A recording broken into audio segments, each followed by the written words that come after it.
Gente, que miséria, eu choro dia e noite, eu estou com depressão, eu não sou feliz mais, eu quero ir para Jesus e eu não posso. O que eu estou fazendo da minha vida? E aí eu olhei para Jesus, eu fechei a porta e eu nunca mais olhei para trás. E foi fácil? Não, porque parece simples, você fechar a porta e nunca mais eu vou olhar. Não é simples, porque todos os dias eu tinha que me arrastar para aqueles que me estenderam a mão, porque Deus envia pessoas, e essas pessoas que Deus envia, é porque Ele sabe que sozinho a gente não consegue. Então Deus enviou pessoas, e todos os dias eu me arrastava, para a ajuda que elas tinham para mim. Sabe como que era? Ah, vai ter um café na casa da fulana, eu vou. Vai ter culto, eu vou. Tem vigília, eu vou também. Nós vamos sair, eu vou. Tem dinheiro, tem não, eu vou sim. Está em Ouro Preto evangelizar, estou indo. Porque eu sabia que se eu não fosse, eu ia morrer. Então, quando eu fiz essa escolha desse sim, foi assim, eu li a Bíblia e falava assim, esse Deus é o meu Deus. Se Ele abriu o mar, se Ele ressuscitou Jesus, o que Ele não pode fazer com essa história? Então, gente, eu criei. E a partir daí, o Senhor foi me fortalecendo, e durante um ano, o ano que durou, oh meu Deus, mas foi um ano de cura. E o dia que eu fui curada, eu falo para as pessoas, você vai levantar, você vai respirar, e nunca mais você vai sentir aquela dor. Nunca mais. Amém. Quando você lembrar, é só para alívio, de lembrar de onde o Senhor te tirou. Por isso que eu tenho uma vida devedora ao Senhor eternamente. E aí, quando o pastor Paulo falou sobre isso, me veio o livro Caçadores de Deus, sobre sermos uma igreja que procura a Deus. Você já chegou aqui hoje procurando a Deus? Ou será que você ficou pensando no louvor, talvez você não gostou, ou você preferiu outra coisa, você ficou olhando para o lado? Eu já fiz isso também, viu? E de vez em quando eu faço também. Por quê? Porque todos os dias o Senhor nos renova, porque todo dia a gente pode se arrepender e escolher todos os dias. E aí, no 4x4, não sei quem está lendo, a igreja disponibiliza uma leitura todo ano, e esse 4x4 eu achei ele o máximo, porque ele te impulsiona a ler a Bíblia toda. Tá ali minha mãe, minha parceira, nós duas ficamos assim, estou atrasada. Você está em qual? Total. Aí leio 10 no dia, no outro não leio nenhum, e nós duas vamos, porque final do ano eu quero concluir. E agora eu estou nas cartas de Paulo. Paulo confronta você, gente? Muito. Porque é terrível. Eu estou sendo tão confrontada, porque o Senhor, Ele te põe no nível, e Ele fala assim, chega, vamos subir de novo? Porque só vai acabar na eternidade. E toda vez que Ele puxa você para mais um degrau, vai doer de novo. E não é dor de sofrência, é dor de sair do cômodo. Porque estar no cômodo é muito bom. Você chega na sua célula, você já sabe como é que funciona o início, você sabe fazer uma dinâmica, você sabe participar do louvor, você sabe dar a lição. Aí chega seu líder e fala assim, vamos multiplicar? Aí vem o medo, né? A gente tem medo, tanta resistência, né? E aí, como é que você vai saber como é que vai ser? Dando sim. Fala assim, beleza, eu não sei como é que vai ser não, mas eu aceito. Você me ajuda? E a gente ainda ajuda, porque a gente fala assim, tem GD, você vai ter um supervisor, né? Eu estou aqui no WhatsApp, se você quiser eu visito a célula de vez em quando, os discipulados, os precisamos te ajuda. Então é um desafio, aí beleza, você aceita, você vira um líder de célula, tudo bem. Primeiro dia dá um nervoso, segunda semana mais ou menos, na terceira começa a romper. E o Senhor levanta pessoas para caminhar com você. E aí depois vem outro desafio. Chega uma pessoa problemática para você cuidar. Chega pessoas que precisam ser curadas. E como é que você vai curar essas pessoas? Através de uma intimidade com Deus. Você precisa ter unção. Você precisa ter tempo de oração. Porque senão quando você for orar por aquela pessoa, não vai fluir. Porque só vai sair de você aquilo que você tem. Né? E a graça de Deus é tão grande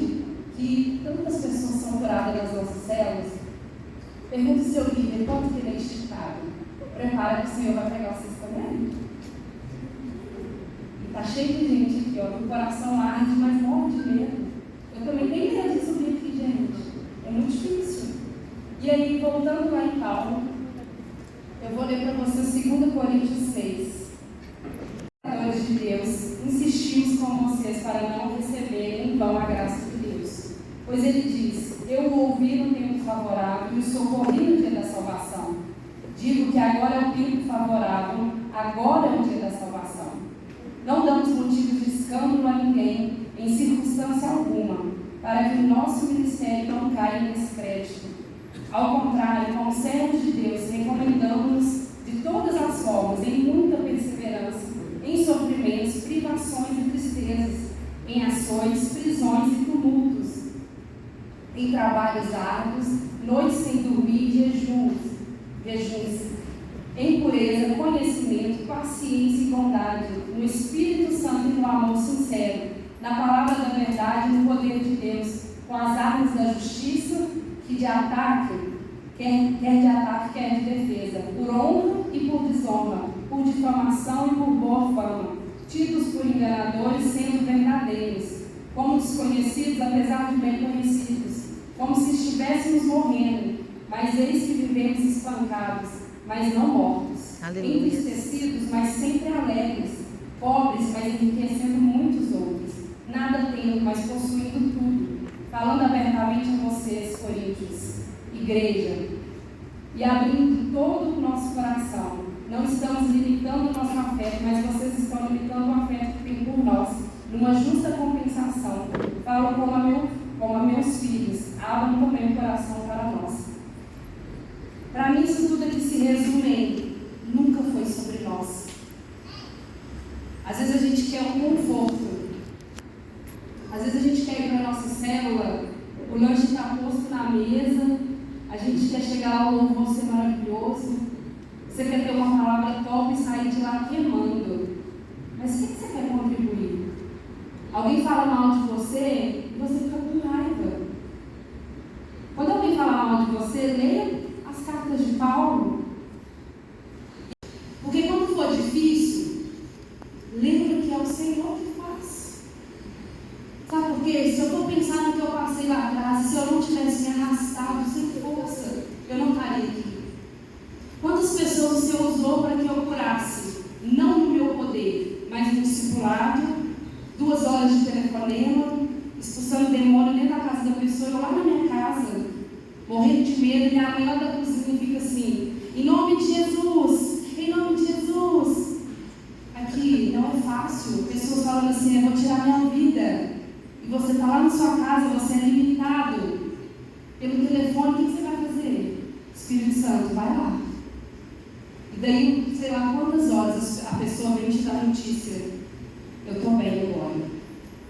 Então não é sobre nós. O Senhor quer fazer, o Senhor, Ele deseja fazer. Quando a gente olha lá fora que eu falo é dentro da nossa casa, um não crente. Quando você olha o seu vizinho, quando você olha no seu trabalho, aqui essas pessoas estão indo para o inferno, o que você vai fazer? O que você vai fazer? E às vezes você vai falar assim: mas eu não tenho muito para dar. Mas o Senhor não te pediu nada. Tudo vem dEle. Tudo vem dEle. Por isso que quando nós entendemos esse verdadeiro sim, aquele que está no início, gruda numa pessoa cheia de unção, lá na sua cela, sabe aquele que ora forte? Sabe aquele que quer fazer tudo? Gruda nele. Fala aqui: quero dar com você. Eu quero aprender como é ser assim. Sabe por quê? Porque se você ficar só preso no seu trabalho, na sua faculdade, no carro novo que você quer ter, se você ficar preso num relacionamento novo que você quer, ou no seu casamento, que tudo é lícito, e glória a Deus, seu trabalho é uma bênção, seu casamento vai ser uma bênção, um carro novo é uma bênção. Mas se o Senhor não tiver com prioridade na nossa vida, o que a gente vai fazer? Porque um dia a situação vai ficar ruim e você vai precisar ter uma raiz para sobreviver. Porque se você não tiver uma raiz, quando o problema vier e te sufocar, ali você vai ter que tirar a força de onde você não tem, para começar a buscar. Às vezes ela vem na sua casa e está em alguma situação tão difícil, que parece que nunca vai passar. Você fala assim: Deus, eu não aguento mais. Mas será que a gente já aprendeu com tudo que a gente tinha que aprender com essa situação? Que ela só vai acabar no dia que o Senhor tiver concluído o propósito dele aqui dentro. Às vezes a gente não entende, eu acho que a maioria delas a gente não vai entender. Porque quando a gente pega histórias lá na Bíblia, o meu preferido, José do Egito, todas as vezes que eu vejo a história de José, eu falo: Deus, precisava de tudo aquilo. Mas quem era José? Qual era o coração dele? Como era Davi, quando o Senhor ungiu ele lá e até ele se tornar um rei? Então a gente precisa ser preparado. Quando eu penso, por que às vezes a igreja está tão fria? Por que às vezes a gente está tão distante? Eu falo de mim também. Às vezes eu falo: Senhor, tem misericórdia, eu não estou conseguindo orar aqui meia hora. E eu peço socorro, eu falo: Deus, tem misericórdia, me socorre, porque senão eu sei que eu vou morrer. Quando eu fico 2 dias sem orar, eu falo: Deus, tem misericórdia, eu preciso sentir aquele desejo, eu quero que arda no meu coração, eu preciso da sua presença, porque se eu não tiver a tua presença, eu vou desistir. Um amigo meu foi liberto de droga, uma droga assim, ele vendia até a roupa do corpo, cocaína. E aí ele estava numa clínica uma vez, ele ficou lá 6 meses. Quando ele saiu, ele ficou pior do que quando ele entrou. E aí ele tinha uma namorada cristã, e ela conversava muito comigo, falava: Camila, eu não vou desistir, porque eu sei quem está lutando contra ele. Eu sei quem quer destruir a vida dele, eu não vou abrir mão dele. E ela perdeu amigos, ela perdeu a família, ela ficou sozinha, porque ela queria namorar um viciado. Até eu, se fosse amiga dela, ia ser louca. E aí essa menina investiu na vida dele e pediu ajuda para o pastor dela. E o pastor dela levou ele para uma clínica. E eu lembro que era início de dezembro. Quando foi no Natal, nós fomos visitá-lo. Quando eu cheguei e ouvi o Rodrigo, ele era uma outra pessoa. Ele só queria falar de Jesus. Por causa do Natal, era um pouco simbólico. Mas ele estava falando sobre o Jesus que apresentaram para ele. E aí, depois de 3 meses, o Rodrigo estava curado, sem tomar um remédio. E depois de anos depois, eu conversei com ele e eu falei: Rodrigo, qual que é a sensação de ser curado de algo que te dominava tanto? Ele: se eu largar Jesus, eu volto para o mesmo lugar. A minha dependência precisa ser diária, porque se eu escutar um rock que eu gosto, mais pesado, aquilo já me estimula a usar a droga de novo. Então, a gente só é curado quando a gente está em Jesus de verdade. Porque senão aquilo te assombra. Porque Satanás, ele não tem nem novas estratégias, ele usa a mesma coisa. Já viu que a gente pega nas mesmas coisas? É porque é o que funciona. Sabe o que nos liberta? É estar enraizado de um nível tão grande que quando ele for, deu ruim, aqui não. Vocês já ouviram o testemunho daquele bruxo? Não vou lembrar o nome agora. Mas ele fala que o diabo mandava ele lá na porta da igreja. Na hora que ele entrava, ele falava assim: pode ir no fulano. Aquele lá não tem vida com Deus. Não vai naquele pastor, porque ele é um ungido de verdade. Ele nos conhece. Ele sabe o que você faz no banheiro, no seu quarto, de madrugada quando você ora. E ele vai levantar porque você está vulnerável. Então a gente precisa entender quem somos em Jesus. Quando Paulo fala que eles não dão motivo de escândalo a ninguém, em circunstância alguma, para que o ministério não caia em descrédito, é porque tudo que ele fala é irrepreensível por causa do testemunho dele. Então ele nega a vontade dele todos os dias, não por ele mesmo, porque ele entendeu que aquelas pessoas que hoje, somos nós os gentios, necessitavam tanto de ouvir o Evangelho, que ele negava as vontades dele diariamente, para que nós estivéssemos aqui hoje. Será que a gente entende o que significa isso? Eu estou passando mal desde sexta-feira, com gastrite e enxaqueca, e hora daqui, hora dali, toma remédio. Eu falei: Deus, eu não vou deixar de ir. Eu não vou deixar de ir, porque isso não vai dominar, em nome de Jesus. As pessoas estão orando por mim, é espiritual, é emocional, eu não sei, mas eu não vou deixar de parar, porque é muito fácil a gente estar passando mal e não vir ao culto. É muito fácil a gente deixar a nossa célula porque a gente chegou cansado do trabalho. Quantas vezes deu vontade de não ir na célula por causa do cansaço? Mas esse cansaço seu, físico, não é que você vai descansar. Eu não sei vocês, eu estou cansada de todo dia. Todo dia. Você acorda cansado, antes de abrir os olhos você já pensa, meu Deus, que dia eu vou ter hoje?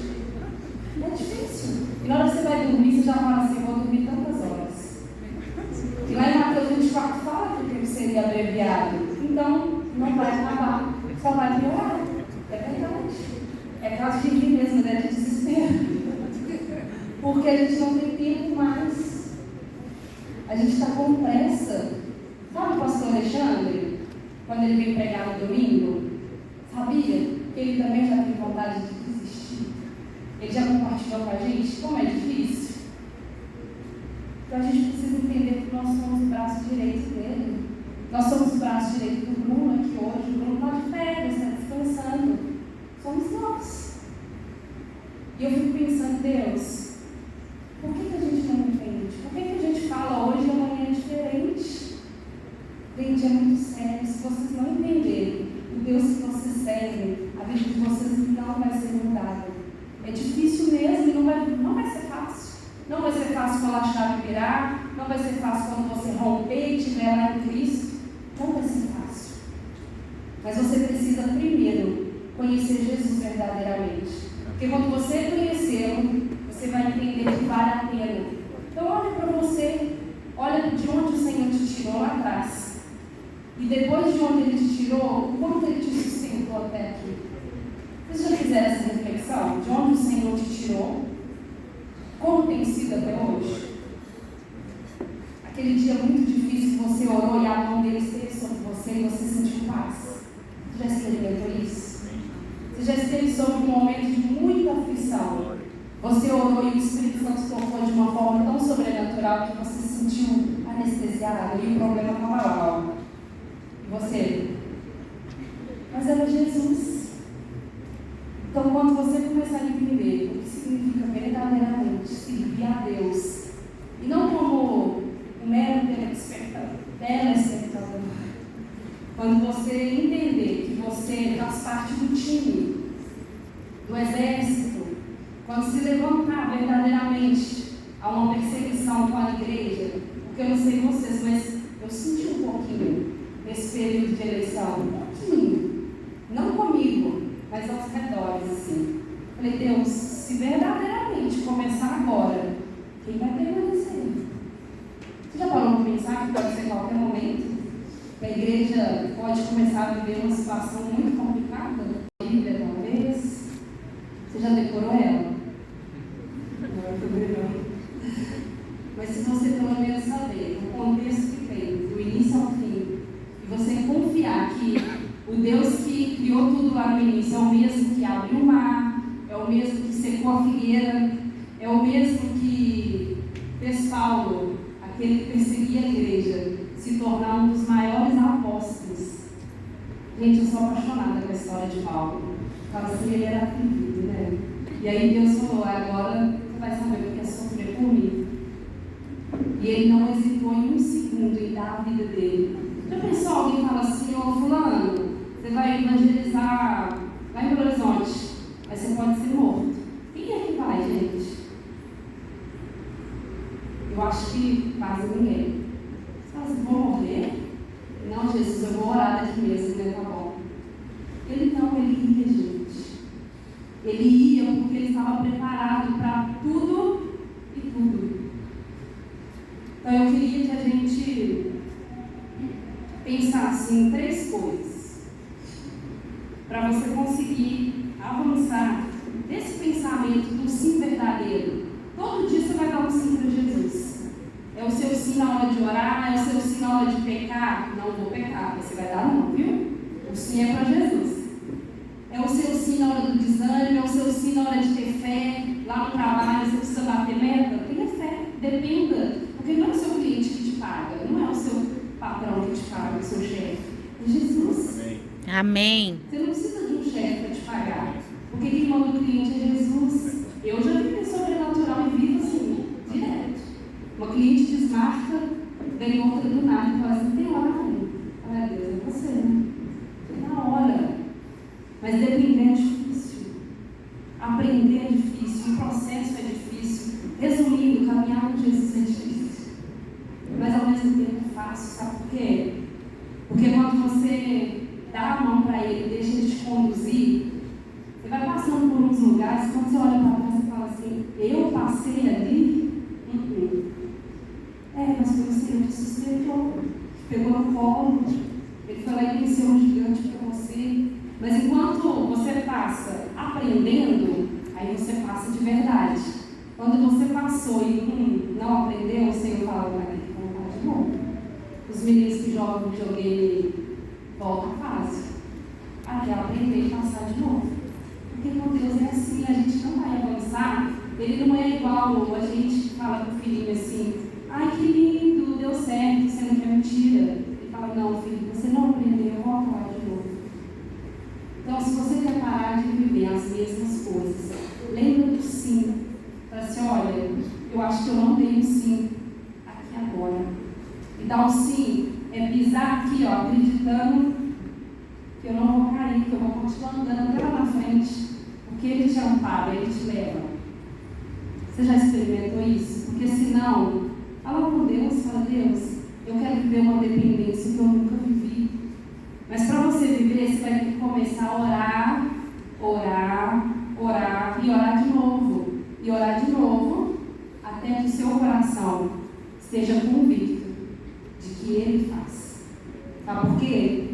O mundo, ele sempre prega algo pra gente, mas é o quê? O natural. Você está acostumado a viver natural? Eu não estou mais, não. Fala, Deus, eu não quero natural mais não, eu quero sobrenatural, sabe? Porque o natural é difícil. O natural, eu vou no meu braço. O sobrenatural não. Você vai pela fé, com muito medo, mas o Senhor vai lá e te sustenta de um nível. E depois que você sai, você olha e fala assim, nossa, como valeu a pena. Mas no próximo desafio, você não crê de novo. Sabia que a gente, toda vez a gente faz a mesma coisa? Tem que orar de novo. Então, fechando. O seu sim, você vai precisar andar com pessoas que te levam para Jesus. Sabe aquelas pessoas que te levam para longe de Jesus? Você não entendeu ainda, né? Ela não faz parte da sua vida mais. Os lugares que você frequenta que não glorificam ao Senhor. Eu não estou falando, gente, coisas, vou lá na festa da minha família, um churrasco, tem bebida. Seja bom lá dentro, né? Seja alegre, não seja crente chato, não. Vai lá, divirta com sua família. Eu estou falando nos ambientes que você sabe que não te cabe, você está lá, porque não precisa da gente ficar falando, a gente sabe, né? A gente sabe os lugares que não nos cabem mais. Ficar conversando coisas que não vem mais, a gente sabe, né? Nós não somos crianças, apesar de a gente se comportar às vezes como criança, a gente sabe o que nós não podemos fazer. Esses adolescentes aí, ó, todos sabem o que eles não devem fazer, mas fazem assim mesmo, né? Mas um dia vocês vão conseguir não fazer mais, em nome de Jesus. E a segunda coisa que você precisa entender é escolher. Todos os dias você vai fazer uma escolha. E essa escolha é, estou com sono, vou levantar, quem toma banho de manhã vai tomar banho, quem sai de manhã vai sair rápido e vai trabalhar. Ajoelha correndo e ora. É uma escolha. Jejuar, aí eu não vou comer agora. É uma escolha. Então aprenda a escolher, fazer escolhas certas para Jesus. Escolhas que te levam a se fortalecer, a crescer, a ter um dia melhor. Talvez você acorda naquele dia tão difícil, e você só reclama, até você lembrar que, nossa, podia ter orado, né? Ora, gente. É orar mesmo, e é orar assim, pede socorro. Fala, Deus, não precisa falar muito não. Fala, Deus, me socorre, porque esse dia está difícil, amém. Pronto. Às vezes funciona assim também, porque não é muito falar, é na intensidade da sinceridade do seu coração. E no final, você vai precisar depender do Senhor, para você dar esse sim verdadeiro. Eu creio aqui que no nome de Jesus, todo mundo já saiu daquele buraco, não já? Todo mundo já foi liberto, em nome de Jesus. Se você não foi 100%, o Senhor está te libertando. Você precisa crer nisso. Meu coração chega a doer quando eu vou lendo aqui Paulo tentando convencer, parece que ele pega as pessoas assim, e é o que a gente tenta fazer. Ei, você vai vencer. Ei, é só continuar. Ei, não desiste, o Senhor tem uma nova história. Porque você escolheu errado, lá você está colhendo errado agora. Mas o Senhor está alinhando de novo. Então escolhe certo agora, porque você vai colher certo. Por que colheu errado? Você viu que colheu errado, porque escolheu errado, e você não quer colocar certo para colher certo. A gente precisa entender isso também. Porque é muito fácil a gente ver a vida de alguém que está lá na frente, que já rompeu, e você não saber a história daquela pessoa. Ou então ver aquele que está lá, né, numa dificuldade, e também não se importar com ele. Então eu gostaria que a gente orasse agora. Eu não queria que fosse algo, vamos orar no final do culto. Sabe o seu coração aí?